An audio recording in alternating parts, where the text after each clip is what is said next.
Hoy vamos a abrir el Evangelio en el capítulo 3. Les voy a explicar. Vayan, por favor. Capítulo 3.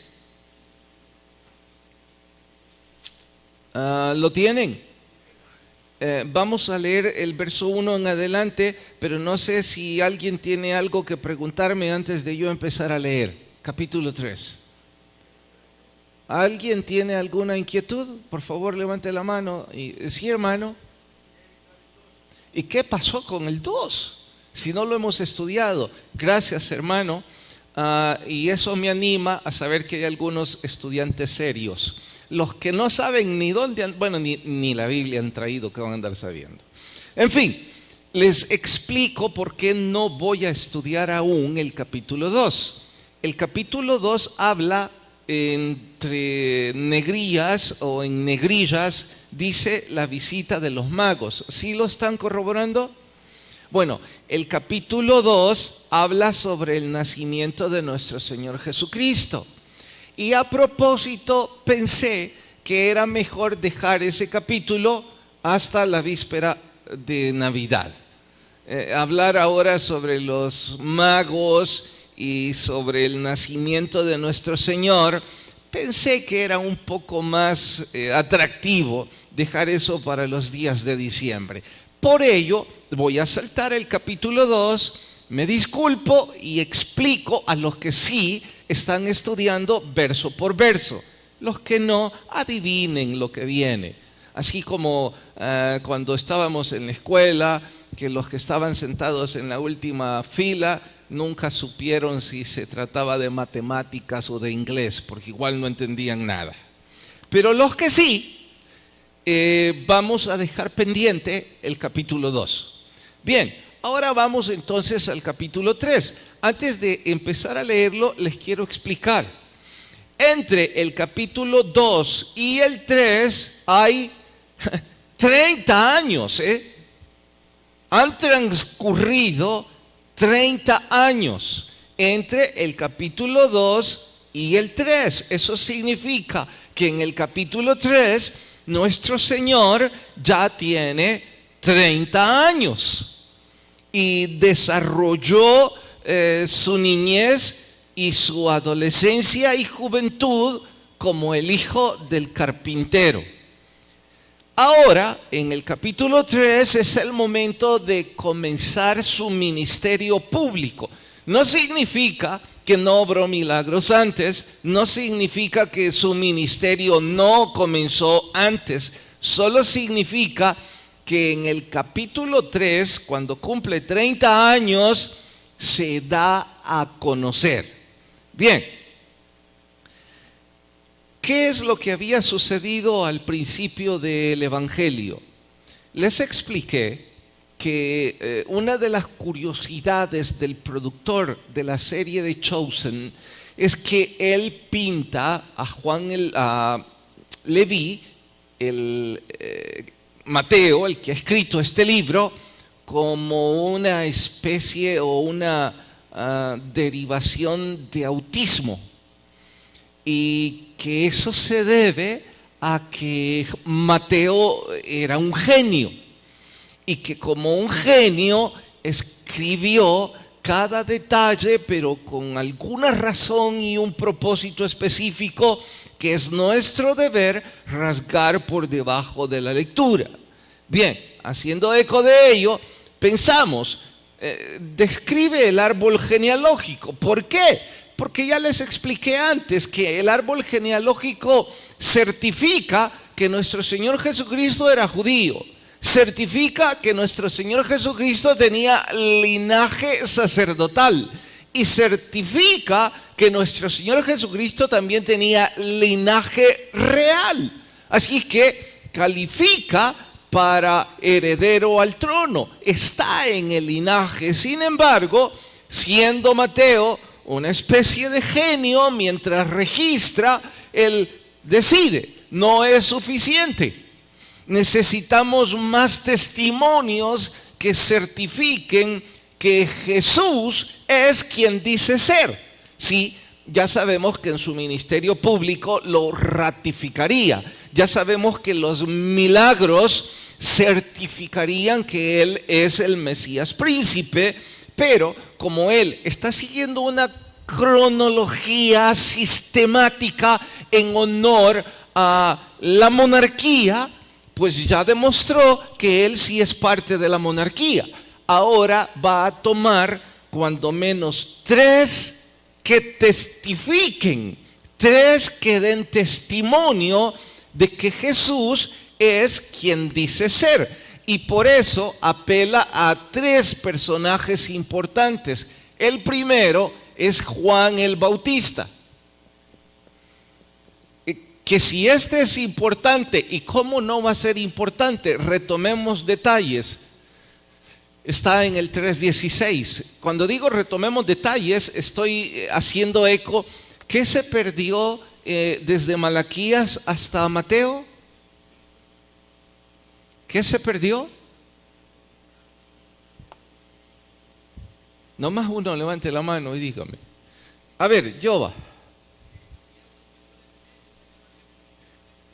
Sí, fue el periodo del oscurantismo, pero ¿qué se perdió en ese periodo?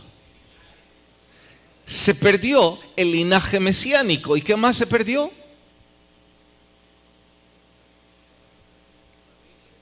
La Biblia. David. Bueno, sí, se perdió el linaje. Sí, se perdió la profecía.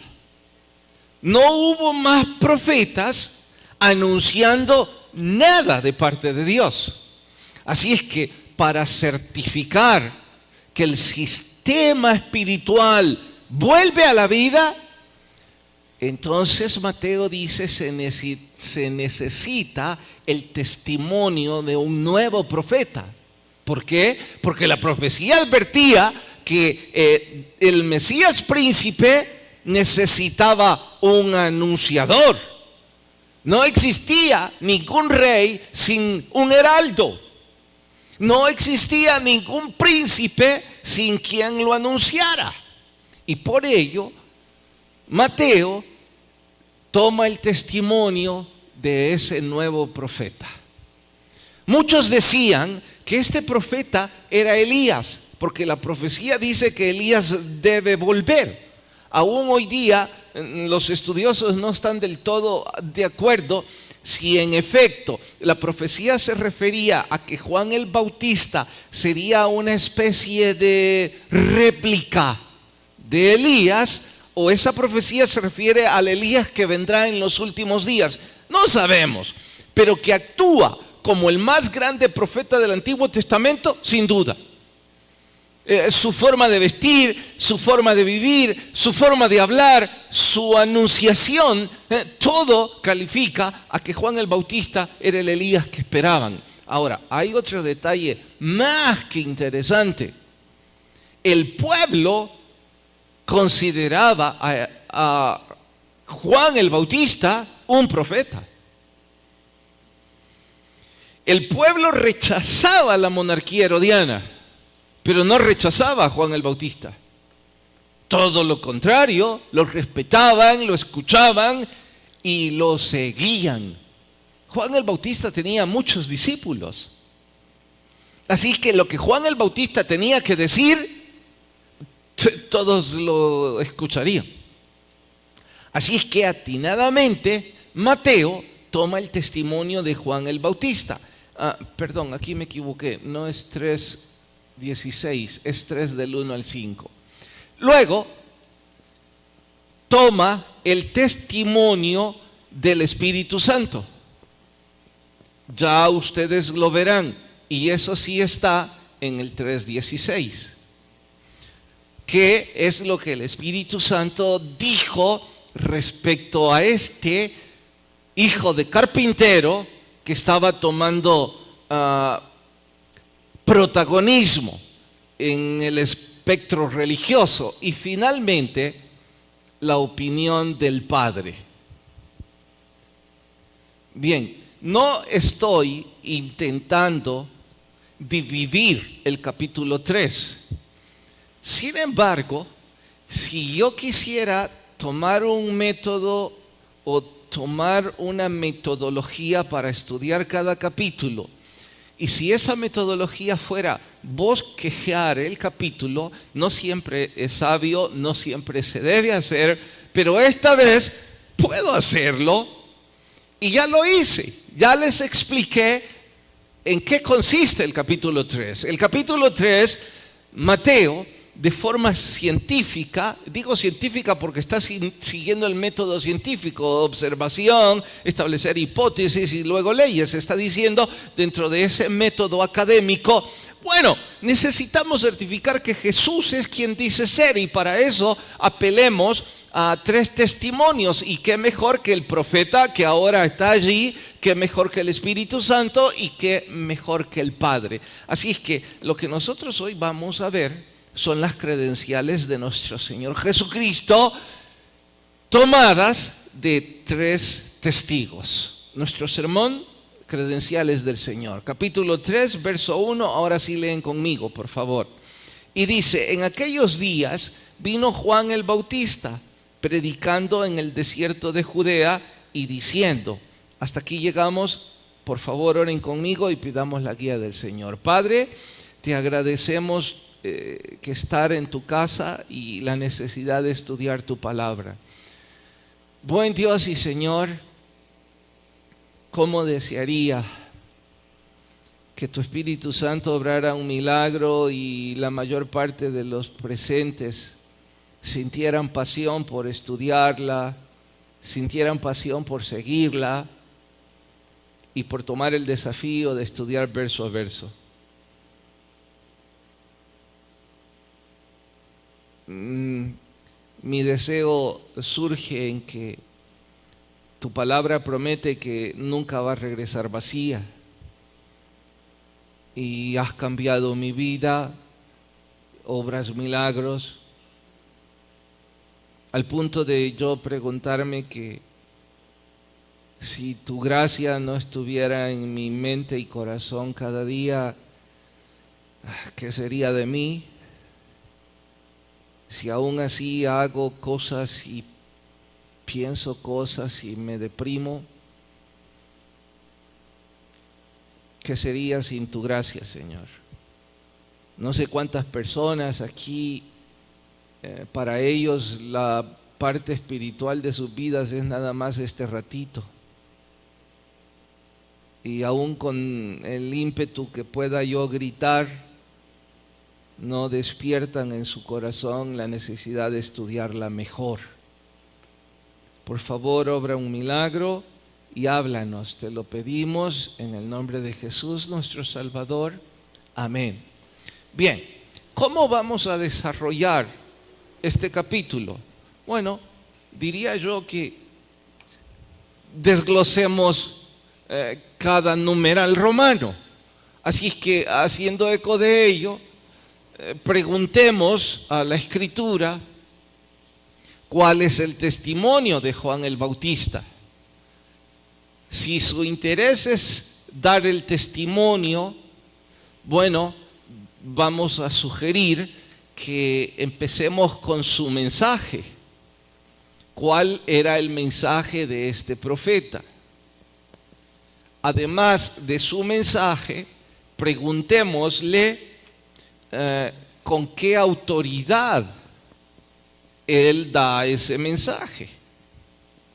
Y 3, ¿qué hay respecto a ese bautismo? Porque noten, se llama Juan el Bautista por alguna razón, y ahora voy a explicárselas, pero arranquemos tal cual el bosquejo nos sugiere. El mensaje de retomemos la lectura, capítulo 3, lo dejamos en los 2 puntos, pero voy desde el verso 1 de nuevo. En aquellos días vino Juan el Bautista predicando en el desierto de Judea, diciendo, aquí va el mensaje, ¿cuál dijo? Arrepentíos porque el reino de los cielos se ha acercado. Bien, hay 2 puntos en este mensaje. Uno es arrepentíos y el otro es el reino de los cielos. Entonces, averigüemos al respecto de ambas cosas. Empecemos por definir arrepentimiento. Arrepentimiento es cambio de parecer, cambio de conducta en consonancia al cambio sugerido. Dicen algunos que la mejor forma de recordar la definición de arrepentimiento es el cambio de dirección, que si yo estoy yendo hacia la izquierda, arrepentimiento es, bueno, voy a ir en sentido opuesto, voy a ir hacia la derecha. En este caso no está hablando de sentido ni de puntos cardinales, en este caso está hablando de eternidad. Arrepentirme significa que mi estilo de vida actual me duele, me avergüenza, y en honor a ese nuevo pensamiento, a ese nuevo sentimiento, mi conducta se convierte, digo convierte en matemáticas, conversión. Pasa de un estado a otro diferente. Mi conducta se convierte a una totalmente diferente. Por eso se habla sobre, ¿usted está convertido?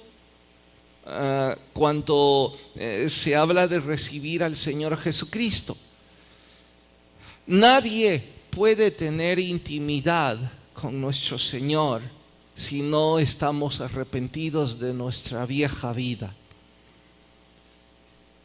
Y el arrepentimiento no es solo un sentimiento que nos mortifica. Eso se llama remordimiento. Remordimiento no es lo mismo que arrepentimiento. Remordimiento es, ay, hice mal. Me siento mal por lo que hice, pero lo voy a volver a hacer. Eso es remordimiento. Es un buen sentimiento, pero no sirve para nada. Arrepentimiento es, hice mal y me comprometo a luchar por no volver a hacer mal. Eso es diferente. Eso es un cambio de parecer, ese es un cambio de vida, y por ello hay que preguntarnos todos en este punto si nosotros tenemos ese arrepentimiento. El mensaje de Juan el Bautista era precisamente ese: arrepentíos. Cambien su estilo de vida, cambien su forma de pensar y de sentir.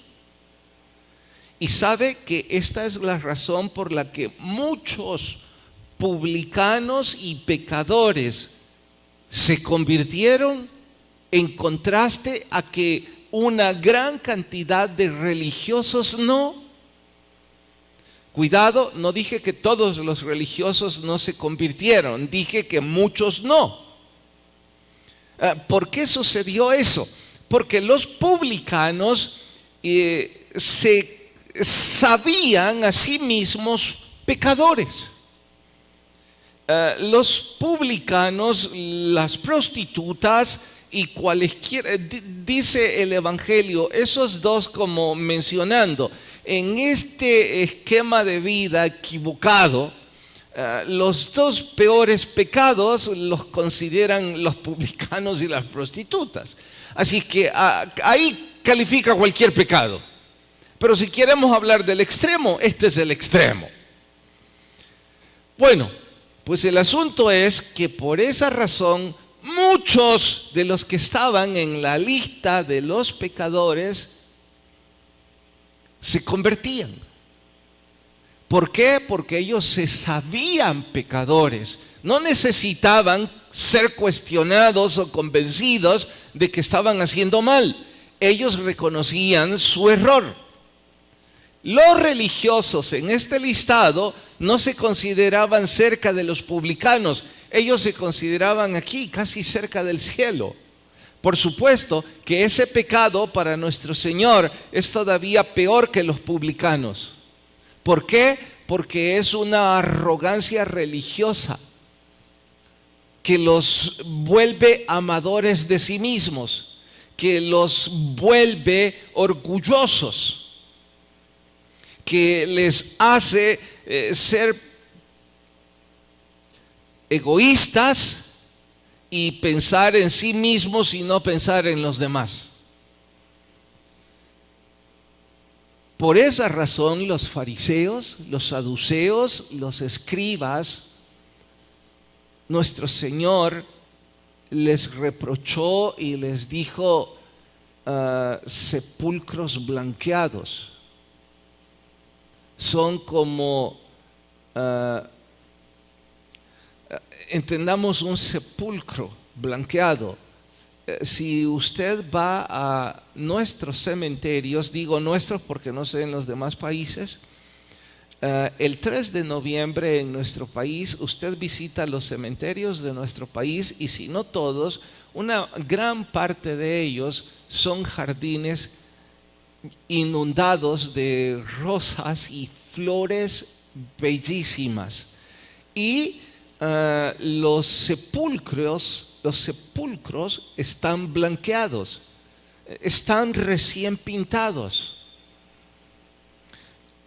Yo recuerdo cuando éramos muy pequeños en edad, como mi mamá siempre tomaba tiempo para enviar a alguien y pagaba para que limpiaran la tumba de mis abuelos, la pintaran y que le pusieran flores.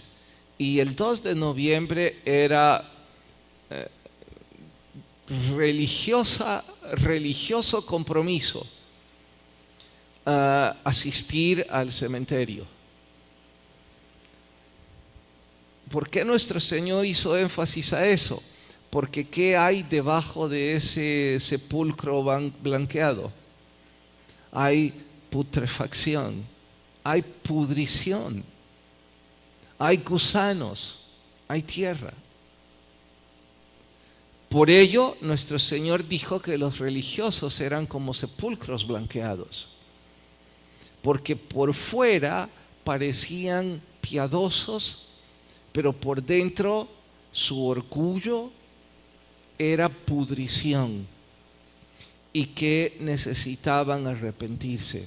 Ahora, si contextualizamos esto y hacemos eco de nuestras condiciones, yo diré que en este recinto hay algunos que estamos en el grupo de los peores pecadores y hay otros que estamos en el grupo de los más que peores pecadores. Es decir, hay algunos de ustedes que se jactan de sus pecados, dicen, sí, yo vivo con ella y no estoy casado, sí, yo vivo en adulterio, sí, yo vendo alcohol, sí, yo digo palabras sucias, sí, y con cierta satisfacción yo soy así. Y hay otros que traen una Biblia bien grande a la iglesia pintándose que tienen piedad, pero en su corazón hay negrura, están discutiendo día y noche con su pareja, viven en disensión, viven con egoísmo, qué sé yo. Unos y otros necesitamos arrepentirnos. Y el mensaje de Juan el Bautista era ese: arrepentíos. Debemos sentir y pensar de tal modo que nuestra conducta esté en consonancia a nuestro sentir y a nuestro pensar. ¿Deberíamos sentirnos adoloridos y avergonzados de usar palabras sucias? ¿Deberíamos sentirnos muy mal de discutir con el prójimo, de lastimar al prójimo? ¿Deberíamos sentirnos muy mal de no tener integridad y de ser infieles en todo? No solo hablo de parejas, hablo de que alguien nos da confianza y nosotros, porque creemos que somos libres, violentamos dicha confianza a nuestro antojo, siendo infieles en lo que sea. Deberíamos sentir vergüenza porque ya es un estilo de vida, ya es un actuar repetitivo. No, yo no siento nada, no, yo no pienso nada. Bueno, entonces no está arrepentido. Ese es el mensaje de Juan el Bautista. Luego, Juan el Bautista mostraba a su autoridad. 400 años sin un profeta, pero ahora todos lo escuchan. Ahora nadie pone en tela de dudas lo que este profeta tiene que decir. La única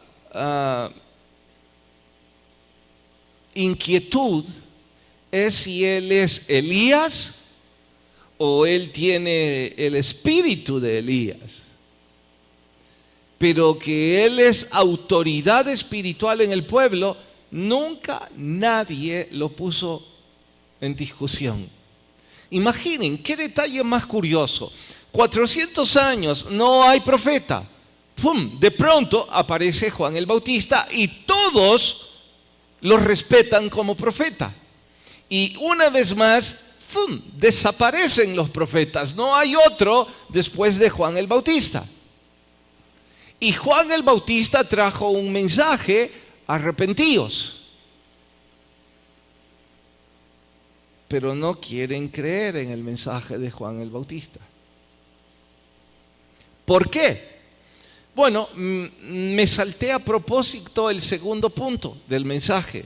Digo a propósito porque ya estoy hablando de su autoridad, pero es que su autoridad ahora está relacionada con el segundo punto. Él dijo por qué debían arrepentirse. Debían arrepentirse porque el reino de los cielos se había acercado. Él no estaba diciendo que el cielo había descendido de forma literal a la tierra. Él estaba diciendo que quien gobierna en el cielo había descendido a instalar su gobierno aquí en la tierra. El Padre Nuestro dice: hágase tu voluntad. ¿Qué cosa? En la tierra como en el cielo. Bueno, en el cielo nadie duda que nuestro Dios está gobernando. Ese gobierno espiritual, nuestro Señor Jesucristo vino a instalarlo en la tierra. Lo instaló. Y esa era la razón por la que Juan el Bautista decía: debemos arrepentirnos. Claro, muchos les importaba poco el gobierno espiritual. Muchos solo estaban interesados en el gobierno físico, igual que hoy día. La gente quiere un Dios que le dé un ambiente de seguridad, un ambiente de justicia, de compasión, de ayuda, pero no están dispuestos a someter su voluntad a ese gobierno. ¡Qué locura!, ¿no? Quieren el favor de ese gobierno, pero no están dispuestos a someter su voluntad a ese gobierno. Igual que algunos de ustedes esta mañana. Vienen, pero no están dispuestos a dar un paso más y abrir su corazón y recibir a Jesús. Quieren ayuda y saben, piden oración. Por favor, ¿puede orar por mí? Pero no está dispuesto a usted a arrepentirse y someter su voluntad a ese gobierno de Dios. No funciona así. El mensaje desde un principio fue: arrepentíos porque el reino de los cielos se ha acercado. ¿Quiere usted arrepentirse? Bueno, muchos dijeron sí. Había un avivamiento espiritual con Juan el Bautista. No se pone en duda. La presencia de Juan el Bautista provocó un despertar espiritual en el pueblo. Prueba de ello no solo era su autoridad, sino, dije ya, cuántos le seguían, cuántos discípulos tuvo. No sabemos número, pero por lo que la evidencia muestra, era significativo. Y el otro punto importante en cuanto a Juan el Bautista era respecto al bautismo. Se llamó Juan el Bautista porque en ese entonces se hablaba respecto al trabajo u oficio o profesión que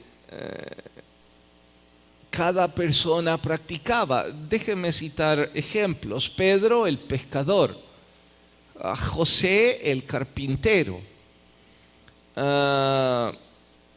Zaqueo el publicano,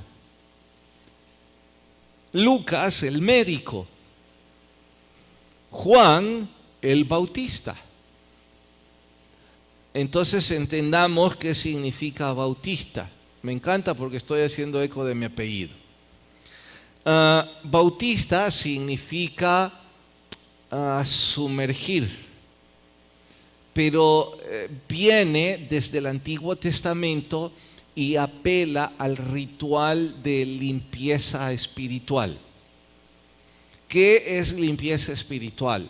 En forma simbólica, cuando se oficiaba en el tabernáculo el sacrificio y se derramaba sangre, los sacerdotes, esa sangre que salpicaba en sus vestiduras, también quedaba en sus manos. Así es que ellos iban a un asunto que se llamaba lavacro, que era un lavamanos, era un utensilio sagrado, y ahí ellos se bautizaban, ellos se limpiaban, lavaban sus manos y sumergían sus manos. Este acto era un acto de limpieza y el bautismo empezó desde ahí. Con el correr de los años, claro está que se volvió una ceremonia un poco más significativa, en donde los sacerdotes debían oficiar el bautismo completo, debían limpiar su cuerpo y sus vestiduras antes de ir a oficiar el ministerio, antes de servir a la gente, antes de oficiar el culto. ¿Saben? Esa es la razón por la que algunas religiones hoy día ocupan esas vestiduras. También esa es la razón por la que algunas religiones insisten sobre la vestimenta en el púlpito o sobre la forma de presentarse. No es solo asunto de educación y de respeto a quienes nos debemos. Estoy diciendo que yo como predicador les debo el respeto a ustedes de acuerdo a vuestra cultura y que debo presentarme aquí en una manera que sea respetuosa para ustedes. Eso viene desde la práctica de limpieza. Claro que no está hablando de que es menos importante la limpieza espiritual, solo está diciendo que es una demostración pública del respeto y de la necesidad de limpieza espiritual. La limpieza física está como representando la limpieza espiritual. Bueno, dicho esto, Juan oficiaba dicho bautismo y centenares de personas, después de arrepentirse, venían al bautismo de Juan. Reconocemos cuando menos 3 bautismos: el bautismo de Juan, el bautismo de nuestro Señor en nombre de nuestro Señor Jesucristo y el del Espíritu Santo y fuego. Cuando menos 3. Hay otro más, no voy hoy a profundizar en esto. Basta que sepan esto porque son los que vamos nosotros a estudiar en el Evangelio de Mateo. ¿A qué me refiero con estos tres? Bueno, oiga, pastor, ¿y Juan en nombre de quién bautizaba? ¿Por qué bautizaba? ¿Por qué lo hacía? Le estoy dando vueltas a toda la historia para que usted entienda de mejor forma el contexto. Si era una práctica que anunciaba en forma pública el arrepentimiento, la figura es esta. Perdonen la recreación o la ilustración, sugeriré que soy yo el Juan el Bautista en este momento y que algunos de ustedes han venido y me escucharon y escucharon el mensaje, y mi mensaje era: arrepiéntase. ¿Por qué? Porque el reino de los cielos se ha acercado. Eso significa arrepiéntase porque el Mesías príncipe ha vuelto. Yo soy su aventador, yo soy su profeta, yo soy su heraldo, soy su anunciador. Y algunos de ustedes, al ver que el Mesías príncipe ha vuelto, se arrepienten de su estilo de vida, se convierten en consonancia a ese nuevo sentir, a ese nuevo pensar, y de forma pública reconocen su arrepentimiento. Entonces termina el servicio y ustedes me dicen: oiga, Juan, yo he creído a su mensaje, estoy arrepentido, ¿qué más debo hacer? Entonces Juan dice: si eso es cierto, usted debe demostrarlo de forma pública. ¿Cómo? Va a bautizarse. ¿Por qué? Voy yo a sumergirle en el río en una demostración simbólica y pública de que usted está limpiando su vida y está pidiendo la gracia de Dios en su vida. Usted dice: ¿por qué no?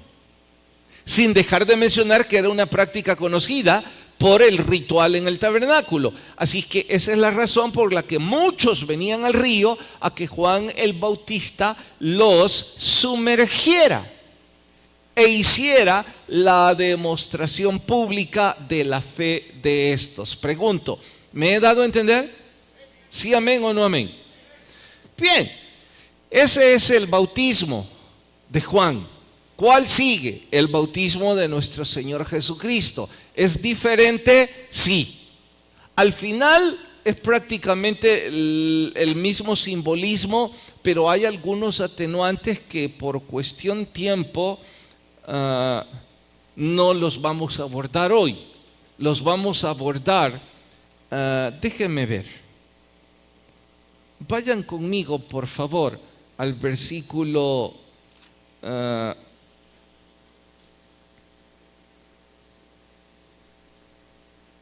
11. Dice Juan: yo a la verdad os bautizo en agua para arrepentimiento. Corroboran todo lo que he dicho, ¿no? Pero el que viene tras mí, cuyo calzado no soy digno de llevar, es más poderoso que yo. Él os bautizará en Espíritu Santo y fuego. Su aventador está en su mano y limpiará su era. Verso 13. Entonces vino Jesús de Galilea a Juan, al Jordán. Pare, lo primero que debo decir es que sí debo profundizar en el Espíritu Santo y fuego. Debo profundizar en el aventador. Y luego dice el 13: entonces Jesús vino de Galilea a Juan el Jordán para ser ¿qué? Bautizado por él. Mas Juan se le oponía: yo necesito ser bautizado por ti y tú vienes a mí. Jesús le respondió: deja ahora, así conviene que cumplamos toda justicia. Entonces le dejó, y Jesús, después que fue bautizado, pare ahí, hay tanto que platicar y el tiempo me traicionó. No, que va, yo le he traicionado porque debí medirlo mejor. Es que cuando es esto, como no emocionarme, ¿no? Bien, ¿qué vamos a hacer? reiteremos estos 3 bautizos. Ya creo hemos entendido el bautismo de Juan, entonces ahora entendamos el bautismo de nuestro Señor Jesucristo. Nuestro Señor Jesús vino a Juan, entonces ¿en nombre de quién se bautizó o en qué consistió el bautismo que Juan hizo en nuestro Señor Jesucristo? Exactamente lo mismo que ahí dice y que ya expliqué. ¿Cuál fue? Arrepentimiento.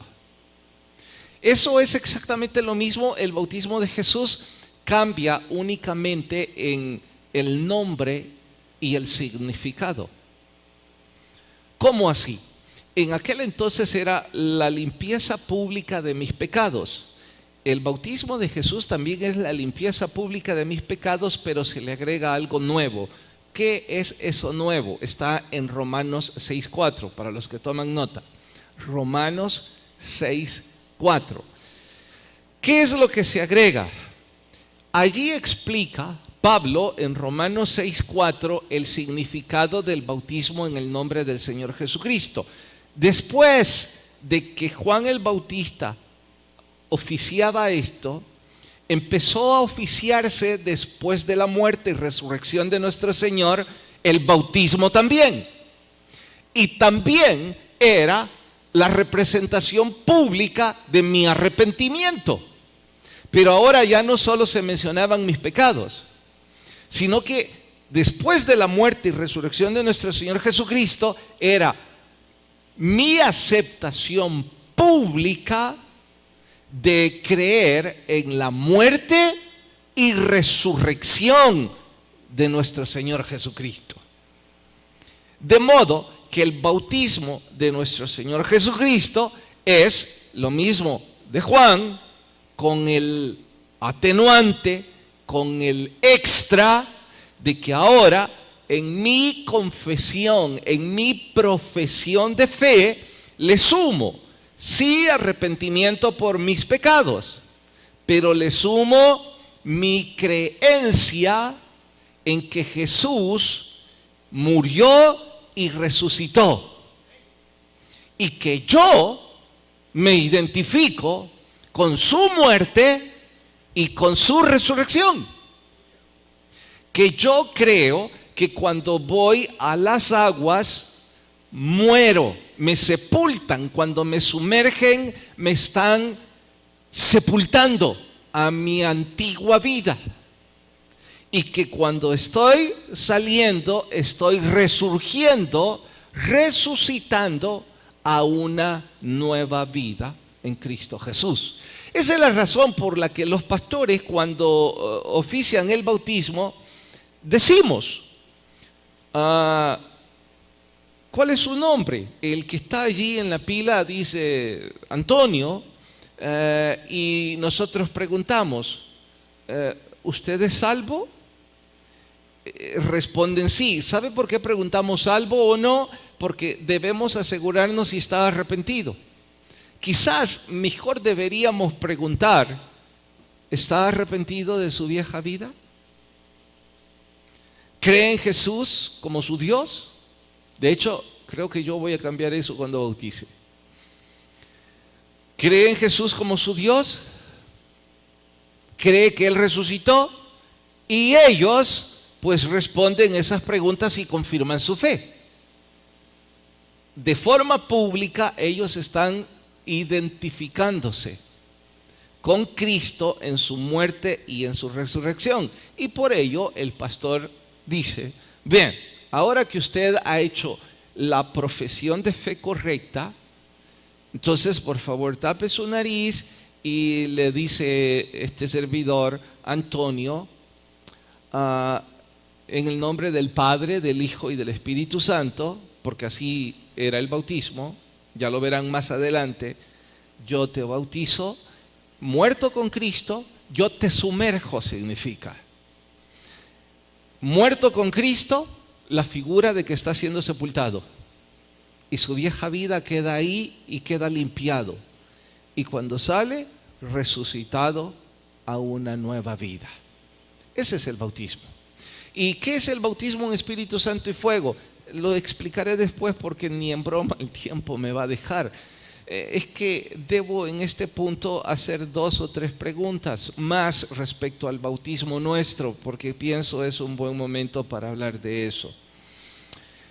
¿Dicha práctica me prodiga salvación? No, absolutamente no. El bautismo ni de Juan ni del Señor Jesucristo nos da salvación. La mejor prueba es el ladrón en la cruz. ¿Se bautizó? No. Y nuestro Señor le prometió que ese mismo día estaría con él. Bueno, y si no me salva, ¿por qué tengo que hacerlo? Lean conmigo de nuevo el versículo 15. Pero Jesús les respondió: deja ahora, porque así conviene que cumplamos toda justicia. Juan el Bautista estaba diciendo: si yo no soy digno ni de desatar su calzado, menos de bautizarle. Y nuestro Señor dice: hágalo, es necesario. Así es que yo tengo que preguntarle a todos ustedes que no están bautizados: ¿creen que deberían bautizarse? Antes de que ustedes me respondan, perdonen que yo les responda. Mi Señor sí da el ejemplo. Quizás usted es más grande que el Señor, ¿no? Pastor, eso suena a blasfemia. A blasfemia suena su arrogancia. Que siendo nuestro Señor quien nos da el ejemplo de bautizarnos, usted no quiera hacerlo. Pero sabe, esa explicación me suena a imposición, a obligatoriedad. Y yo no sé si funciona así con todos, pero sí sé que conmigo no funcionó así. Ni funciona así hoy día. Así que les hablaré por lo que yo concibo. Yo concibo que creo en mi Señor como mi Dios. Me da mucha vergüenza mis pecados. Me duelen. Quisiera traer al púlpito una actitud más honrosa. Quisiera tener un mejor pasado de vida porque quiero honrar a mi Señor. Y descubro que todo eso resulta que es porque le amo. No sé explicar muchas cosas porque surgen de ese amor que siento. Muchas de esas cosas que no sé explicar es el mismo hecho de sintiéndome descalificado por mi poca dignidad, tomo el desafío y me paro en el púlpito. Como un fuego que quema por dentro, hay que hacerlo por amor. Pero además de eso, yo quiero vivir hablando de mi Señor día y noche. Y descubro con otros a quienes conozco que yo no soy el único, que ellos sienten igual que yo y que al igual que yo viven amando de su Señor, viven hablando de su Señor, y es porque lo aman. Eso me lleva a una simple conclusión. ¿Ha visto usted alguna vez un hombre o una mujer que no grite con sus ojos, con sus manos y con su boca que está enamorado o enamorada? No paramos a hablar de lo que amamos y queremos todo respecto a lo que amamos. Entonces, si amamos a nuestro Señor, bautizarnos, ¿a qué horas? Díganme ya. Que contrasta con el desinterés de una cantidad de ustedes, ¿no?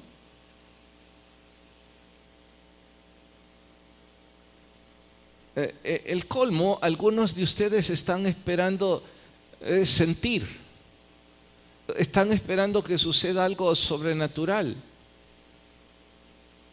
están esperando ¿Qué sé yo? ¿Qué están esperando?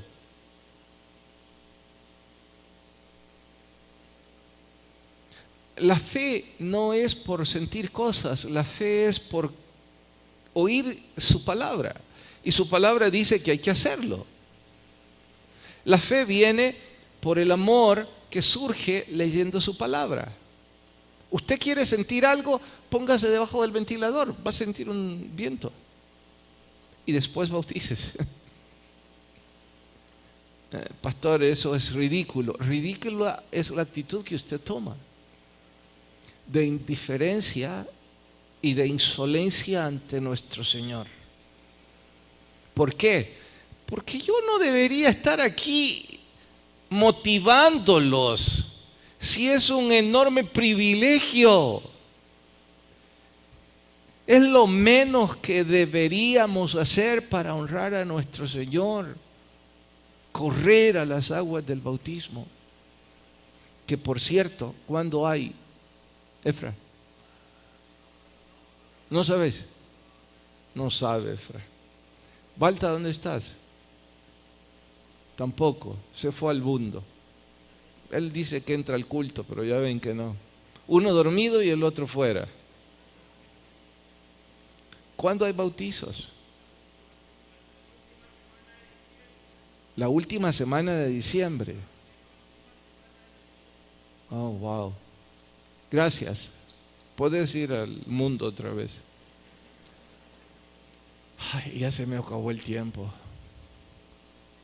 Demasiado tiempo hasta diciembre, ¿no creen? Se les va a olvidar a los que hoy están con ganas de decirme, pastor, ya bautíceme.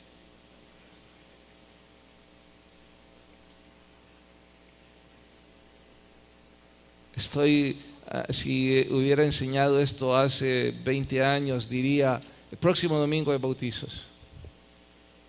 Conforme los años me están pasando, a pesar que hay más gente para que oficie los bautismos, como que yo me estoy volviendo menos crédulo, porque pienso que la dureza de algunos de ustedes no es suficiente. Lo que esta vez hemos estudiado.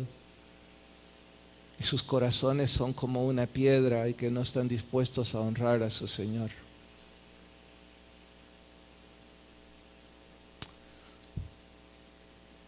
Si usted cree que deben haber bautizos pronto, bueno, anótese después del culto con los hermanos de Génesis y ellos me harán saber. Y oficiamos bautismos antes. Finalmente, esto es siempre así entre Dios y usted. El mensaje es: arrepentíos porque el reino de los cielos se ha acercado.